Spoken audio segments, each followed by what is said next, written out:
kita akan membahas tentang penganggaran. Anggaran itu apa? Anggaran ini salah satu proses ya dalam manajemen, yaitu proses pengendalian. Ya. Nah, di sini ada proses perencanaan. Kalau di manajemen ada perencanaan.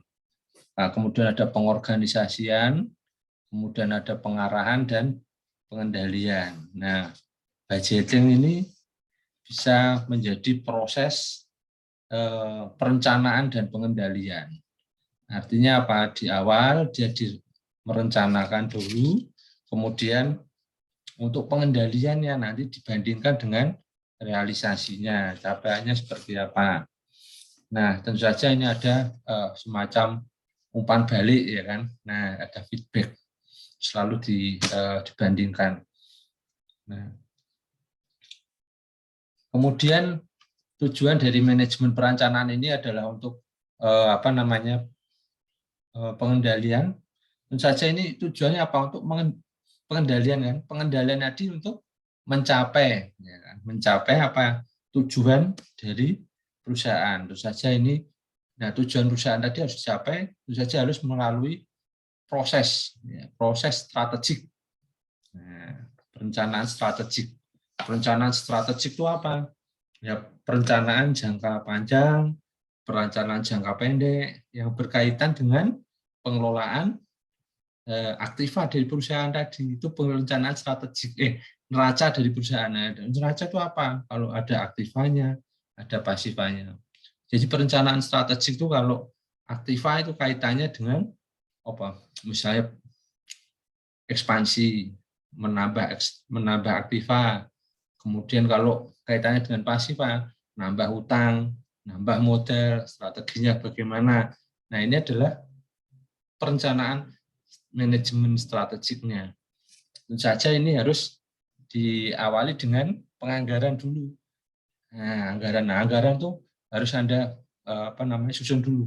Sebetulnya saya itu mau apa toh? Ya kan? Nah, saya itu mau apa? Perusahaan itu juga sama. Saya itu mau apa? Mau bikin usaha apa? Mau bisnis apa? Nah, itu diawali dengan perencanaan dulu. Nah, ini akan menjadi mencapai tujuan perusahaan. Nah, tujuan tadi dicapai melalui cara-cara strategis. Nah, cara-cara yang strategis tadi dikendalikan dengan apa? Dengan anggaran. Gitu ya. Ya, Mas ya.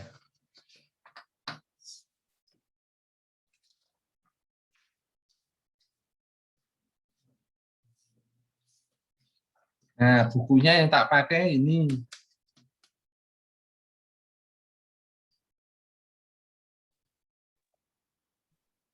Bukunya sinten Pak nggih? Bukunya Gunawan Adi Saputro. Gunawan Adi. Nanti saya foto ya. Nanti saya foto, saya masukkan di Sunan. Terus ini RPS-nya, kita bahas RPS dulu. Oh ya, nama saya Dwi Sugiarto, yang baru kenal. Ya, saya baru aja lulus S3 saya tahun 2000, ya, November 2020. Pas ulang tahun saya. Lulus saya. Wisudanya pas saya mau bulan Desember. Jadi tahun 2020. Jadi nah semester kemarin saya sempat kena COVID selama 1,5 bulan ya, KO. Nah, sekarang sudah alhamdulillah sudah recovery. Nah, sudah bulan Februari Maret itu kena saya. Wah, itu luar biasa itu COVID itu. Nah, jadi nggak sudah kena angin gitu Mas, ikut angin. COVID itu sudah ikut angin. Jadi kalau saudara pakai tutup mulut gini nggak mungkin tetap masih bisa kena. Ya, jadi resiko caranya ngono seleksi alam Mas. Ya, bayangkan Hampir 2 bulan. Iya, Pak. Saya Mei juga kena, Pak. Terus? Mei kemarin juga kena saya. Kena COVID. Oh, terus? Iya. Wah, Nggak, parah. taunya gimana, Mas? Tumbang 3 minggu. Oh, dan sesak nafas gitu enggak? Iya, sesak nafas, batuk, pilek gitu. Kalau saya itu koyok itu loh, menggeh-menggeh itu loh, Mas. Itu napasnya kayak ngos-ngosan itu loh, Mas. Nah, itu jalan kaki ke kamar mandi aja sudah ngos-ngosan. Luar biasa itu penyakit. Itu tapi saya kira kok itu penyakit mengerikan itu, seleksi alam. Baik, ini saya tak share screen ya. Untuk silabusnya, ERPS-nya aja ya silabusnya ini. Nah, ini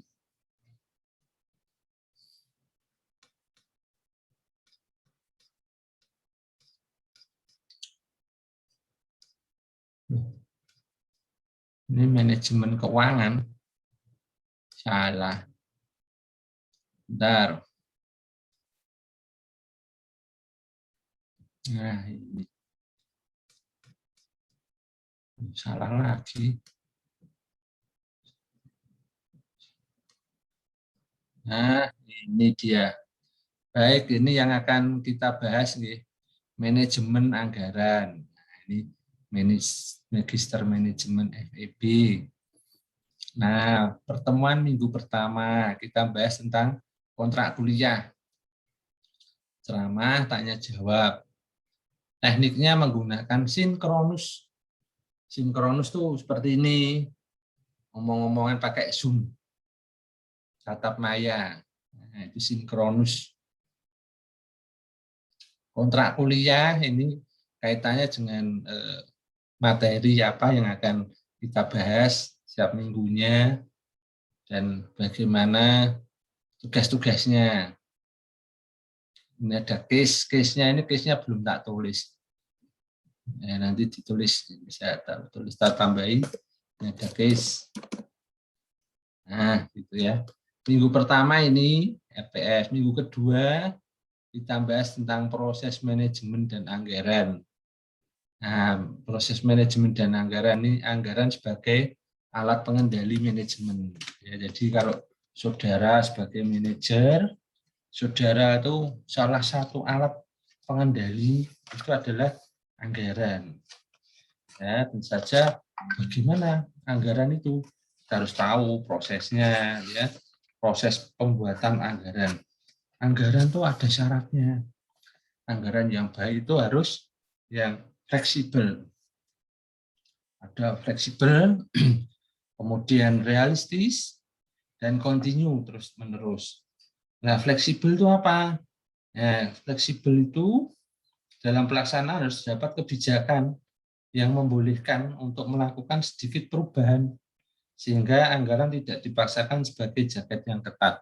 Jadi anggaran itu ini tidak bisa ya ini sebagai rambu-rambu lah ya. Tetapi rambu-rambu ini bisa bisa berubah sesuai dengan keadaan. Nah, artinya apa? Ini tidak bisa kita paksakan harus seperti itu tidak. Tetapi paling tidak ini menjadi satu rambu-rambu yang harus dilakukan. Kemudian realistis. Ya, realistis itu menghindari Kok realistis itu sesuai dengan kenyataan. Artinya apa? Ada yang terlalu optimis, ada yang pesimis. Ya, jadi kalau terlalu optimis itu juga tidak baik. Ya. Jadi kalau saya ngomong sekarang kalau kelamaan itu juga menggeh-menggeh, Mas. Masih menggeh-menggeh kalau kelamaan. Kalau dulu enggak apa-apa ya. Nah, itu dampaknya itu. Jadi masih ke bawah dampaknya, Pak. Masih. Ayo sedikit ya. Nah, ini kudu meneng saya jelo kone. Ya, kemudian realistis ya Mas ya. Realistis itu menghindari optimisme yang terlalu berlebihan. Jadi ada orang tuh terlalu optimis. Wah, ini tercapai 100%. Itu tidak bisa. Jadi anggaran nanti harus disusun sesuai dengan apa ya? Sesuai dengan kondisi, misalnya kondisi yang pesimis itu berapa persen, kondisi yang rata-rata berapa, kondisi optimisnya berapa. Jadi optimis itu 100%-nya. Kalau kemudian ada di bawahnya, ada yang rata-rata average-nya mungkin antara 70-80. Nah, pesimisnya berapa? Nah, itu di bawahnya itu pesimis misalnya 50 atau 60% misalnya seperti itu ya. Nah, kemudian harus dilakukan dengan continue. Nah, continue harusnya terus-menerus ya. Dalam artian dengan berlalunya waktu, perusahaan harus melakukan perencanaan yang terus-menerus. Nah, artinya apa? Jadi dalam 1 tahun itu kita tidak bisa membuat satu anggaran di review 1 kali itu enggak, tapi bisa saja setiap bulan 2 kali kita review ya anggaran tadi, itu bisa aja. Atau mungkin 2 bulan sekali di review, capaiannya sudah sampai berapa, apakah perlu ada perubahan enggak, nah seperti itu. Nah ini kita lihat nih ya, nanti di pertemuan minggu kedua ini ada prosesnya, manajemen anggaran. Nah kemudian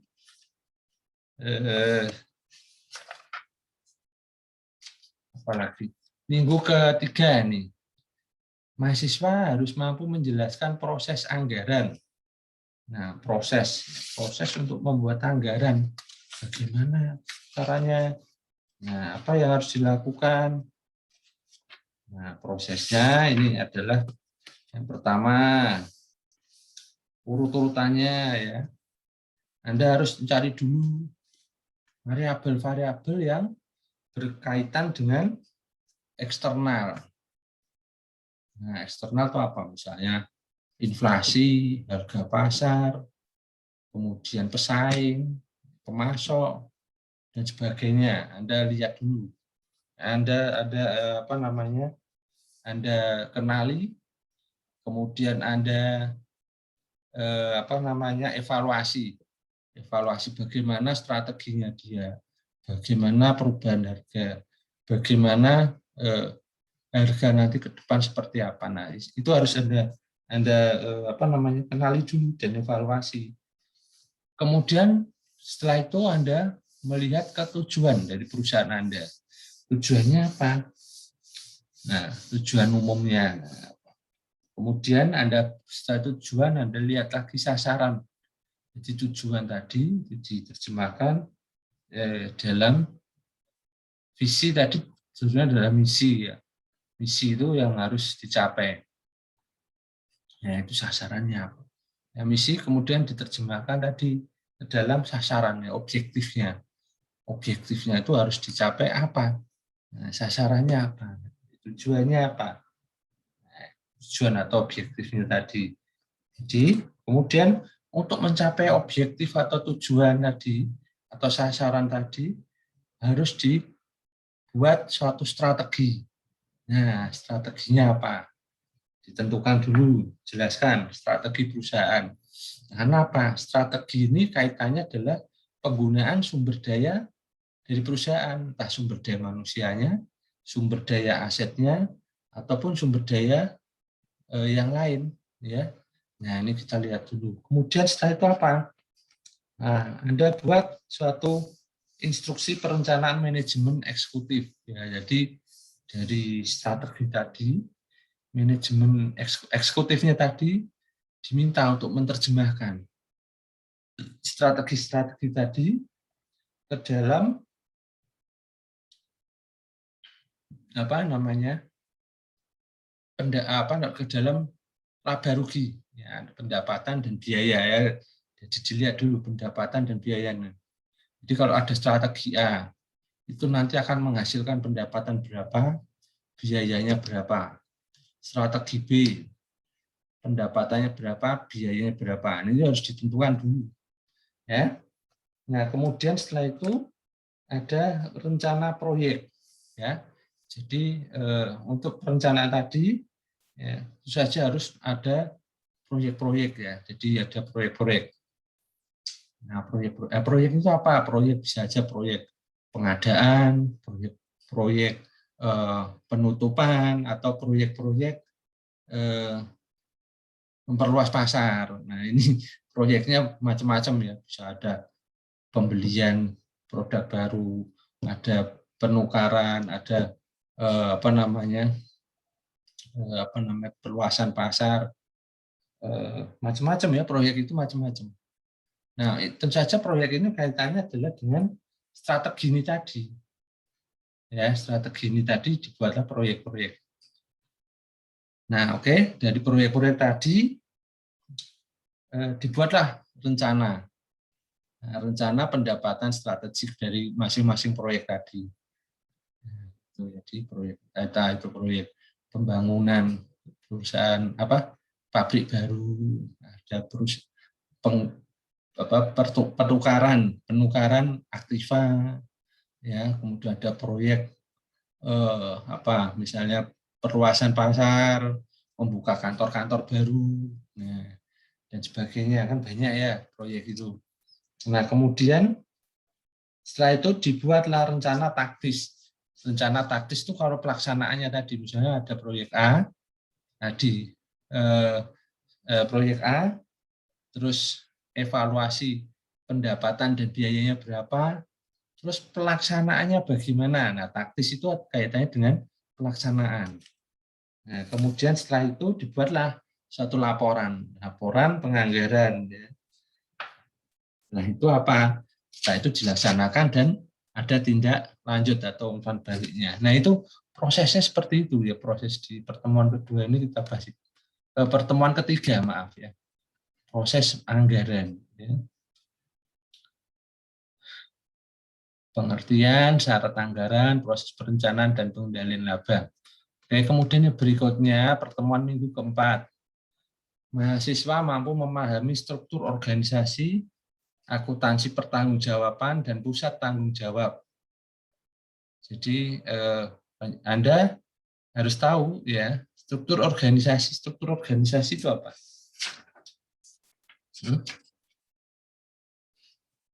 Struktur organisasi itu apa? Kalau secara bagan, mungkin di perusahaan nanti yang menunjukkan posisi yang tertinggi, misalnya siapa, direkturnya siapa, manajernya siapa, terus bagian-bagiannya apa saja. Ada manajer produksi, ada manajer pemasaran. Halo? Halo? Ini mati ya? Bukan, masih dengar suara saya ya? Masih, Pak. Masih, Pak. Ya. Masih jelas, Pak. Saya kalau pas Andan tahu-tahu Zoom-nya mati sendiri. Nah, itu. Enggak ya? Enggak, Pak. Boten, Pak, aman. Aman, Pak. Aman. Nah, itu tadi sampai mana ya? Tadi struktur organisasi ya. Jadi ada bagiannya ada. Itu struktur organisasi. Nah, ini di bagan 31 di buku ini ada ini. Nah, cuman caranya dudoi ini. Nah, nanti kita pelajari di minggu keempat ya. Ini. Cuman ini tak dudoi tak sedilok toh. Karena saya bahas RPS dulu. Nah, kemudian ada pusat pertanggungjawaban. Nah, apa itu pusat pertanggungjawaban? Istilahnya responsibility center. Ya, ini untuk meningkatkan efisiensi manajerial dan operasi secara struktural perusahaan dibagi menjadi unit kecil. Nah, unit-unit yang kecil itu tadi disebut pusat pertanggungjawaban. Jadi dalam perusahaan tadi ya itu ada unit-unit. Nah, unit tadi dibagi disebut pusat pertanggungjawaban. Pusat pertanggungjawaban gimana baginya? Ada pusat pertanggungjawaban biaya. Jadi unit tadi berkaitan dengan biaya. Terus ada pusat pendapatan. Ada unit pusat laba. Nah, itu ada juga seperti itu. Jadi kemudian ada lagi pusat investasi. Ada pusat biaya, ada pusat pendapatan, ada pusat laba dan pusat investasi. Nah, kita nanti lihat itu siapa saja. Nah, kalau pusat pendapatan itu revenue center, manajernya bertugas mengendalikan pendapatan atau revenue, penghasilan. Nah, itu siapa? Manajer pemasaran, ya kan? Terus ada pusat laba. Loh, bedanya apa kalau pusat laba? Nah, kalau laba itu dinilai kinerjanya atas pertanggungjawaban labanya. Jadi kalau gini, misalnya di dalam perusahaan tadi ada anak perusahaan. Nah, anak perusahaan ini tadi kan punya laba toh. Nah, laba dari anak perusahaan ini apa namanya? Anak perusahaan ini disebut apa namanya? Pusat laba. Jadi beda dari pusat penghasilan. Penghasilan tadi yang mengendalikan penghasilan. Tapi kalau pusat laba yang mengendalikan laba. Jadi beda ya. Nah, beda. Contohnya tadi pusat laba itu contohnya anak perusahaan. Nah, kemudian ada pusat investasi. Nah, ini pusat investasi ini untuk mengendalikan ya sumber-sumber dana yang digunakan untuk investasi. Nah, investasinya apa?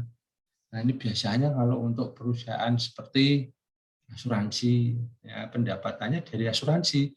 Kemudian ada perusahaan reksadana, ya ini jualan tadi investasi, ya, dibentuk dalam apa suatu portofolio, kemudian portofolio tadi diperjualbelikan. Nah, itulah disebut pusat investasi. Itu ya. Iya, Pak. Kemudian pertemuan kelima, kita membahas tentang anggaran komprehensif, rencana laba strategik jangka panjang, rencana laba taktis. Nah, kok komprehensif itu kaitannya dengan laba anggaran yang menyeluruh, komprehensif. Ya. Nah, kalau komprehensif itu semuanya susun, jadi detail sampai ke masing-masing unitnya. Nah, ini kebalikannya, ini adalah penyusunan secara parsial. Nah, ini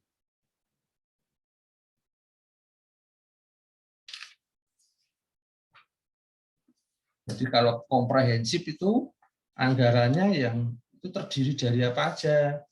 Nah, ini ada kalau dari rencana laba strategiknya, ini ada rencana penjualan, rencana proyek besar, rencana arus kas, rencana persyaratan personil, ya.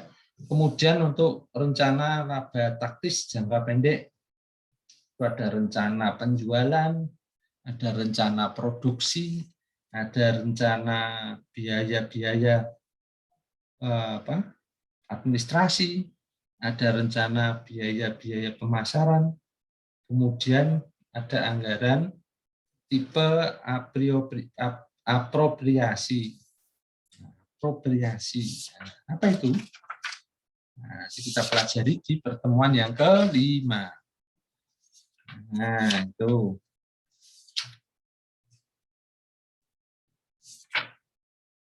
Nah, ini di sini ada banyak sekali rumusnya, ada rumus break even, ya, kemudian ada apa namanya langkah-langkahnya. Jadi di sini ada langkah-langkah untuk menyusun anggaran yang komprehensif. Nah, oh ya, kemudian tadi dilanjutkan, nah, rencana keuangan yang berikutnya ini adalah rencana posisi keuangan.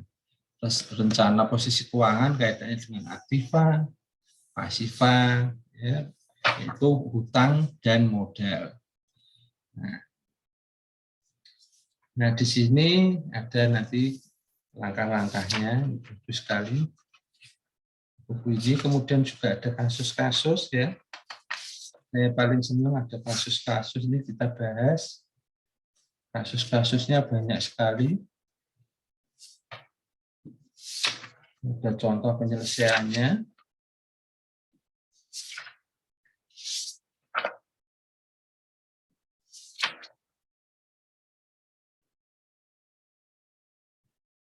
Ya ini penyelesaiannya ini sampai berapa halaman?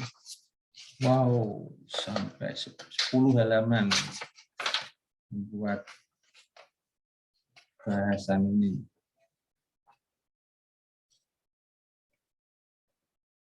Jadi di buku ini saya lihat ini ada satu kasus, tetapi untuk pembahasannya ini banyak sekali. Pokok bahasan, forecast, penjualan, kita buat dulu. Kemudian forecast apa lagi? Rencana produksi, wow, banyak sekali ini, sampai detail ini.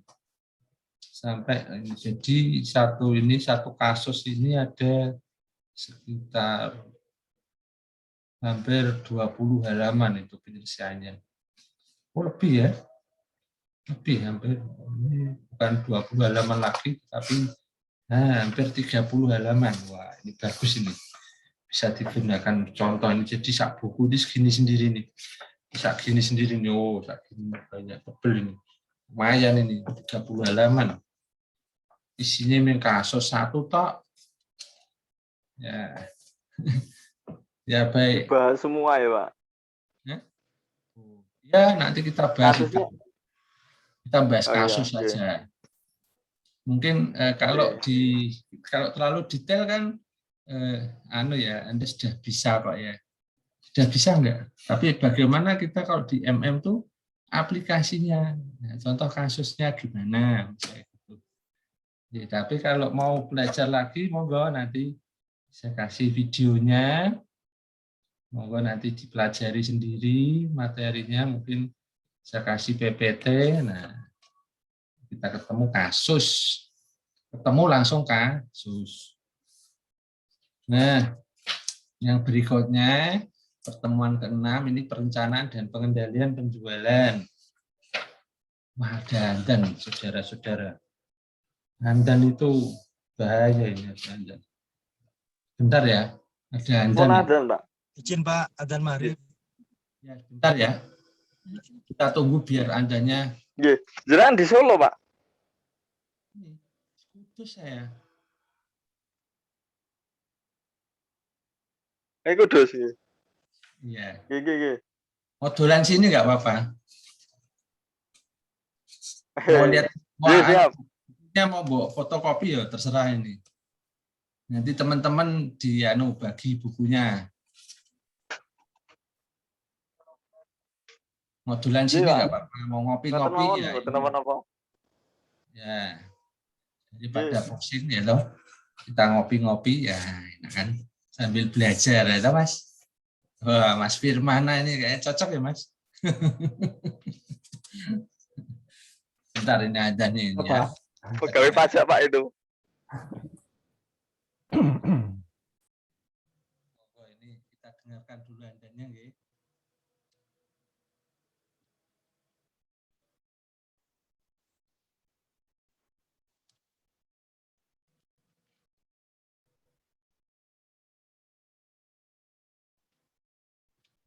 Oh, ini buku sakmene kandele kok.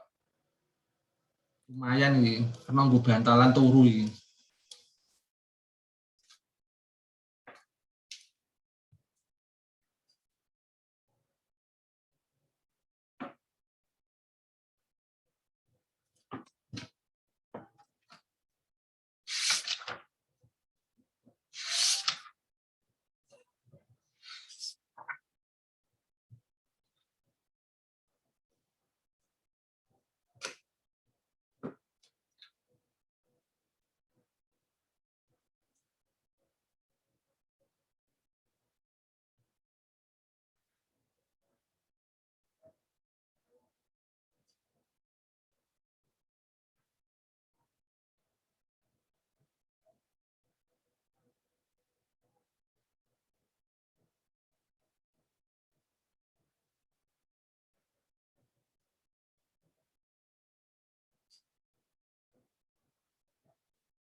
Ya, ya sudah selesai adanya.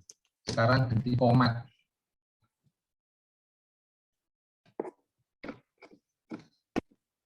Ya, kita lanjut lagi, ya. Kita share screen. Nah, ini ya. Sampun? Oh iya, pertemuannya asinkronus ya.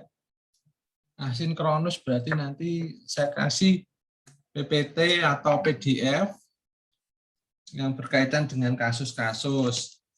Nah, kalau udah punya buku ya berarti ya bukunya saya upload. Loh, bukunya saya upload, caranya upload ya tak scan nanti. Tapi enggak semuanya, gitu ya. Nah, scan yang penting-penting.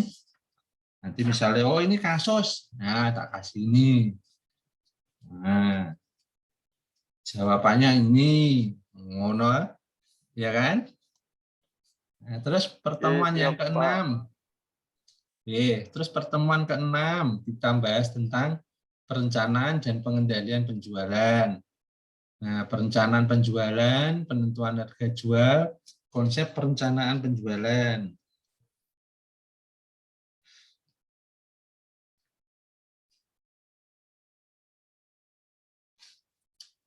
Nah, ini. Jadi kalau perencanaan penjualan, ya ini karakteristik penjualan ini apa? Jadi market share-nya berapa?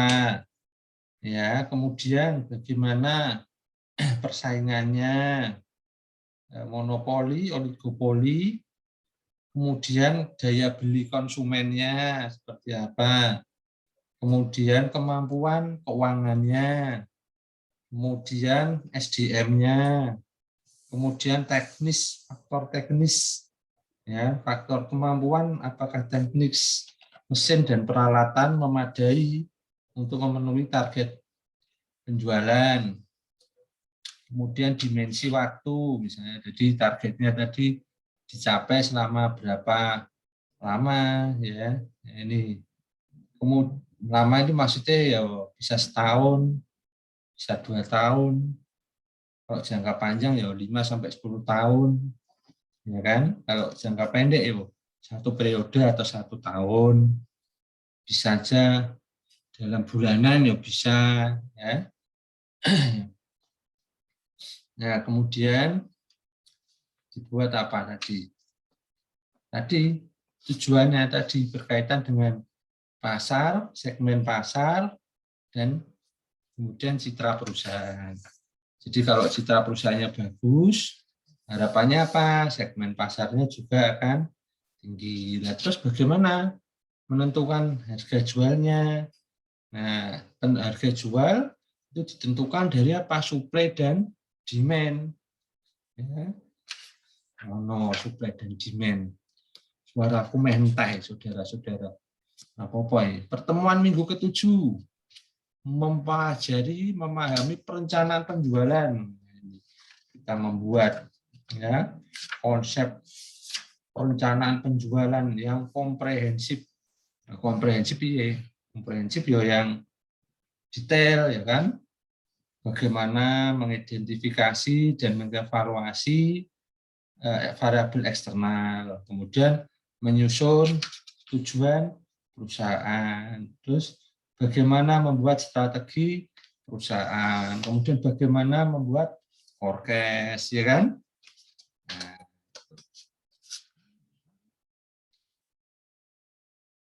Nah, jadi forecast itu ada yang 5 tahunan, kemudian ada forecast yang jangka pendek. Nah, ini. Jadi ada dibuat suatu sasaran, ya. Sasaran program kerjanya bagaimana. Nah, ini program kerjanya bagaimana. Posisi pasarnya, posisi perusahaan, terus jangan lupa sekarang ini apa? Teknologinya, ya, yang berkembang. Kemudian situasi moneter, tingkat bunga, kemudian kredit, ya. Ini kita bahas di pertemuan yang ke-7. pertemuan ke-8 kita ada UTS. Ya, UTS itu ujian tengah semester. Nanti saya kasih soal. Kalau anggaran, ya soalnya adalah membuat anggaran. Ya.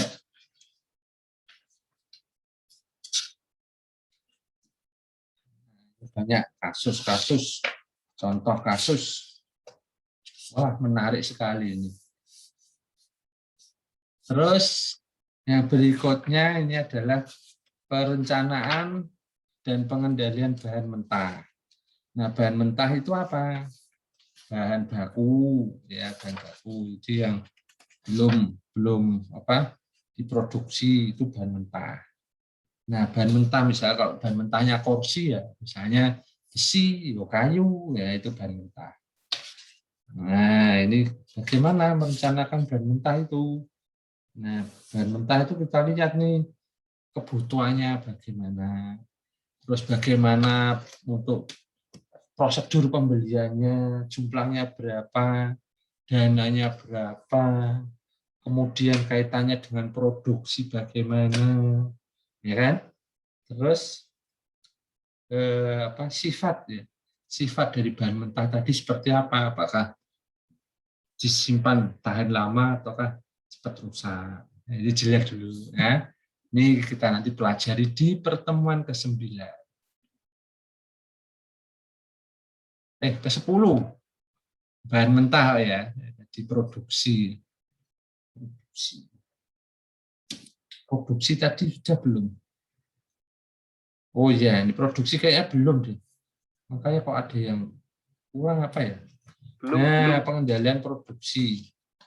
Nah, kalau produksi ini kaitannya adalah apa? Anda menentukan rencana produksi, ya.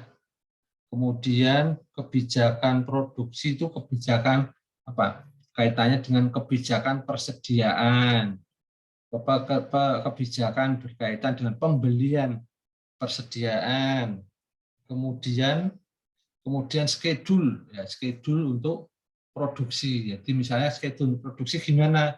Misalnya untuk proses A itu harus bahan baku apa yang dimasuk, kemudian dimasuk proses B tambah lagi bahan baku apa, masuk proses C tambah lagi bahan baku apa. Nah, sehingga itu ada tahapan. Nah, tahapan-tahapan ini tentu saja harus dibuat suatu schedule untuk mengantisipasi tadi bahan baku jangan sampai kurang. Nah, itu. Jadi maka di sini ada perencanaan produksi. Nah, dalam 1 bulan, dalam 1 tahun, ya.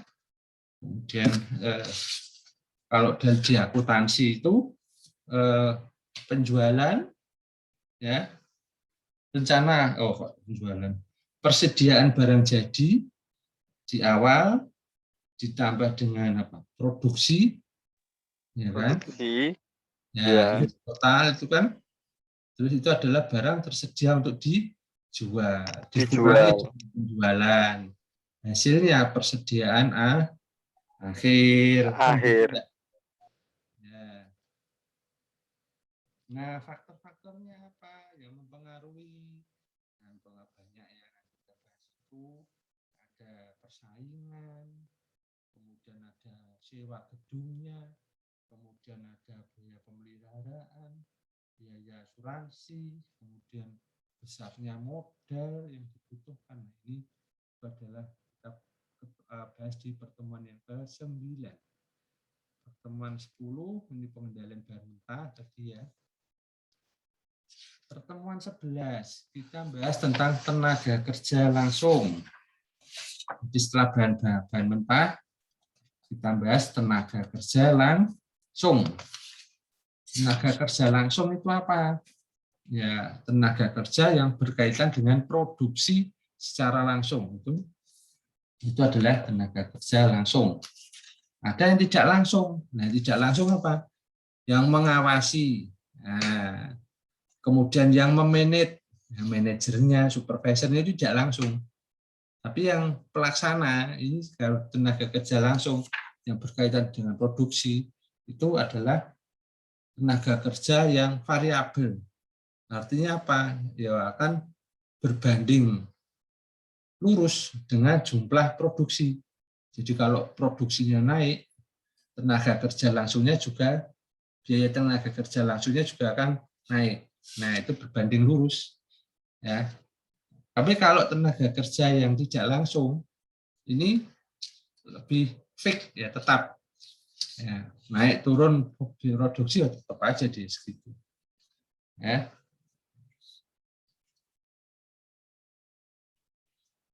Nah, kita lihat nanti bagaimana prosesnya. Ya, ini prosesnya proses untuk menghitung penggolongan, ya, penggolongan tingkat golongan 1, golongan 2, 3, 4, 5. Nah, gitu ya. Terus upahnya berapa? Nah, sesuaikan dengan golongan. Dan itu tarifnya berapa? Nah, terus dikalikan apa? Jam kerja langsungnya. Jam kerja langsung. Nah, ketemulah dengan biaya tenaga kerja langsung. Nah, itu untuk membahas kita bahas di pertemuan 11. Pertemuan 12 kita membahas tentang biaya overhead. Nah, overhead itu apa? Overhead ini adalah biaya untuk bahan-bahan pendukung selain biaya bahan baku dan biaya tenaga kerja. Ya, itu biaya pendukung. Nah, bagaimana membuatnya? Nah, nanti kita bahas di pertemuan ke-10. Nah, ini enak sekali ini. Ini bukunya enak ini. Struktur gitu. Jadi aku menjelaskan juga enak ini. Terstruktur ini. Nanti kalau mau pinjam bukunya enggak apa-apa. Ya, Saudara. Nah, untuk selanjutnya memahami anggaran variabel. Nah, variabel itu adalah anggaran yang berubah berbanding lurus dengan produksinya. Kalau produksinya banyak, ya biayanya banyak. Kalau produksinya sedikit, biayanya ya sedikit. Nah, itu biaya variabel. Ya, proporsi sesuai dengan produksi atau volume kegiatan. Kemudian ada biaya tetap dan biaya semi variabel. Biaya tetap itu yang tidak berubah, ya, jangka pendek maupun jangka panjang, ya. Dalam jangka pendek ya, meskipun volume kegiatan mengalami perubahan. Jadi misalnya apa? Gaji bulanan karyawan atau manajer, staf, biaya tenaga kerja yang tidak langsung. Nah, kalau biaya variabel contohnya apa? Biaya bahan mentah atau bahan baku, biaya tenaga kerja langsung. Ya. Nah, kemudian ada biaya semi variabel, biaya yang berubah-ubah, namun perubahannya tidak sebanding atau proporsional dengan volume kegiatan atau output perusahaan. Contohnya apa? Contohnya adalah biaya listrik, kemudian ada biaya pemeliharaan, ya, biaya listrik. Listrik yang berkaitan dengan mesin, ya bisa jadi variabel. Karena kalau mesinnya jalan, produksi jalan, ya kan, maka butuh listrik banyak. Tapi beda lagi kalau listrik tadi sebagai alat penerangan. Dia nyala terus. Kalau nggak nyala gelap, Pak. Nah, itu. Jadi dikatakan ini listrik semi variabel. Ya. Ini pertemuan 13. Pertemuan 14 kita membahas tentang piutang dan kas. Piutang itu apa? Masih ingat nggak, Mas? Piutang. Masih, Pak. Apa? Masih. Apa coba? Termasuk aktiva itu, Pak. Hak kita yang belum dibayarkan. Piutang itu hak kita yang belum dibayar. Nah, piutang itu adalah apa? Memberi, Pak. Memberi. Saya yang mau diberi. Piutang itu kita memberi pinjaman Ya, kepada customer. Ya, atau kamu bilang tadi, ya kalau kamu bilang hak yang belum dibayar, ya bisa jadi itu tagihan. Ya, bisa aja piutang. Ya, yang berkaitan dengan produksi itu, ya berarti piutang. Tapi kalau yang tidak berkaitan produksi, disebut tagihan. Ya, gitu ya.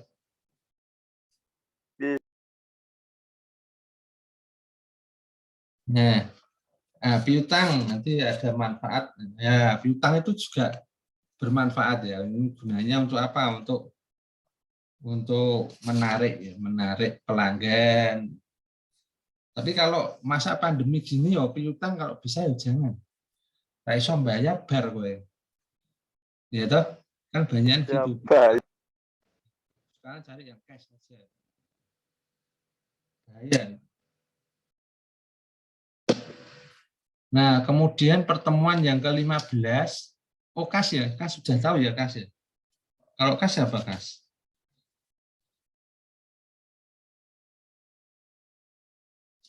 Iya. Apa, Mas? Aktiva lancar, Lancar, uang terus yang kita pegang, Pak, gitu. Yang berbentuk tunai. ya, uang yang apa namanya? Tunai ya. Jadi kas itu adalah ada kas masuk dan kas keluar. Ini uang tunai ya, uang tunai. Uang ya, tunai yang dimiliki oleh perusahaan. Ada kas masuk, kas keluar. Ya. Tujuannya untuk apa? Kas itu kita buat anggaran kas. Tujuannya adalah untuk agar mengetahui ya ada surplus atau defisit. Kemudian untuk membeli secara kredit atau tunai. Kemudian untuk kebijakan pemberian kredit, ya, kemudian sebagai dasar otorisasi dana.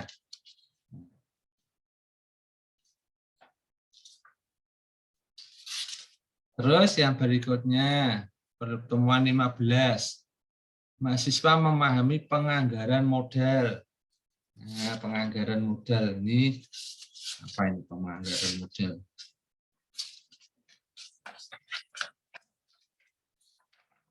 Nah, penganggaran modal. Nah, penganggaran modal ini apa?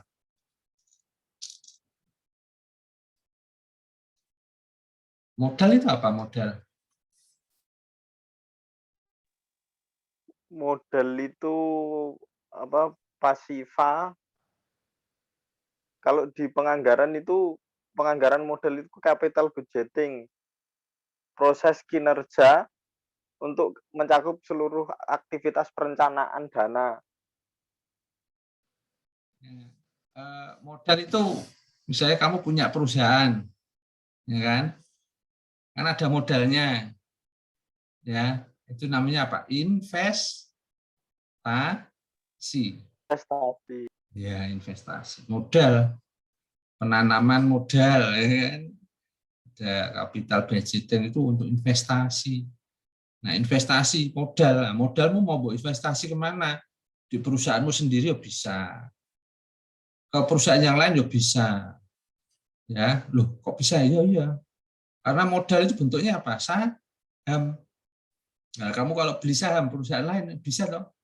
Ya bisa di bursa efek. Nah, kalau punya perusahaan sendiri, modalnya apa ya? Namanya saham. Kalau PT, kalau CV, namanya apa? Sekutu. Nah, iya kan? Nah, iya. Nanti kita bahas di pertemuan 15. Gitu ya. Kemudian 16 itu ada UAS. UAS itu bukan Ustadz Abdul Somad loh ya. Ini tapi ujian akhir semester, saudara-saudara. Nah, terus nilainya piye Pak? Oh, nilainya begini. Saudara. Belum tak hitung. Tetapi belum tak tulis di sini, tapi di silabus ada tadi. Silabus tadi, ini yang aku buat ini tadi ada silabusnya, Mas. Mana ya tadi?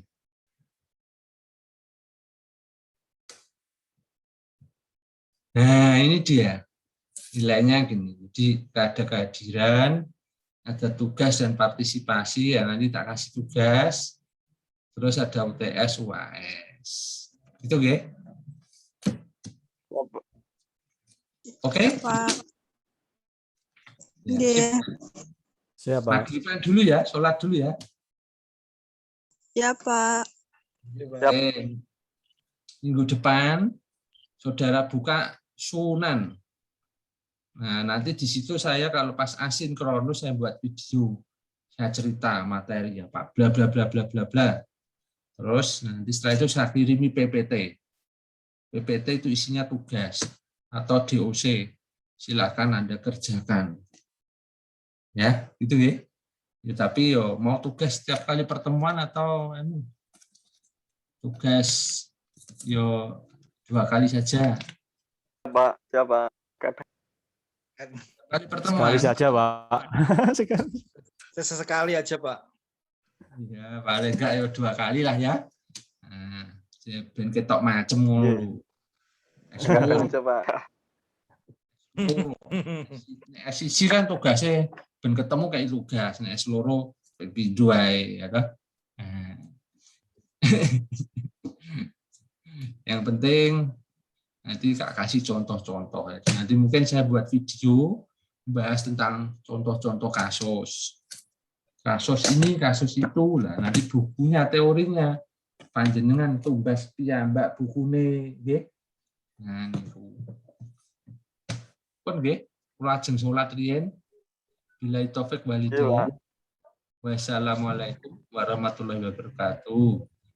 Waalaikumsalam Warahmatullahi wabarakatuh, Bapak. Makasih, Pak. Makasih, Pak. Bapak. Mas, sama-sama Bapak. buat kelompok ya, grup apa mata kuliah anggaran. Oke, nanti saya dimasukkan nggih. Nanti kalau ada pertanyaan kita komunikasinya lewat WA ya. Ya, Pak. Siap, Pak. Dikondisikan, Waalaikumsalam.